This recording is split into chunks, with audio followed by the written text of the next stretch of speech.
for the record, nung bago kayo umalis sa DOJ, nagkakaroon po ba ng case build-up laban kay Speaker Romualdez?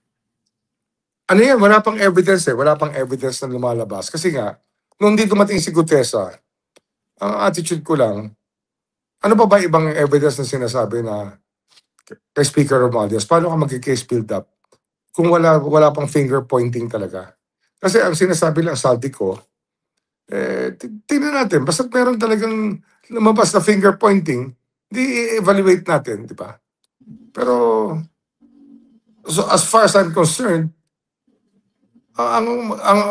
meron na siyang kasalanan dahil pinili niya si Saldico as appropriations chairman.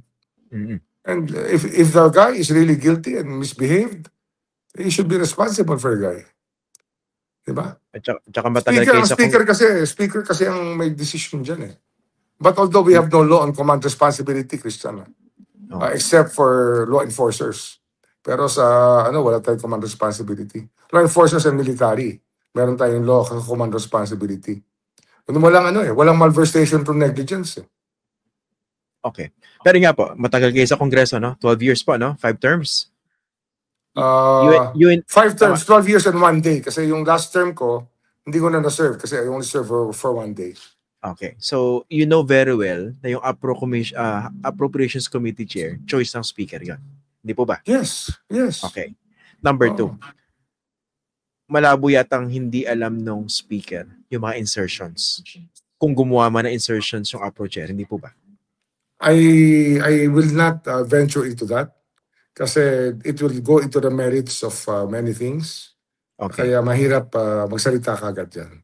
Okay. Dito po kay Zaldico, marami naghahanap sa kanya. No? Paano po ba mapapanagot ito kung wala na sa bansa? Pwede natin kaso rin ng passport yan pag may kaso na eh. Nung bago sa korte na yung kaso. Okay. Pero nung bago kayo umalis sa DOJ, how advanced na po ba yung case build-up against Zaldico? Ano yan eh. We're looking, kasi ang hawak namin talaga dyan, kasi actually ang involvement namin sa case na yan is witness protection. We do not have the job to investigate. Ang mag-investigate dapat dyan, NBI. Ang DOJ is really more for prosecution. But we got involved because of witness protection. Kaya, if you expect us to be the ones to lead the investigation, hindi ho namin role yun. Ang role po yan, ombudsman talaga may role yan. Kaya I'm stepping in.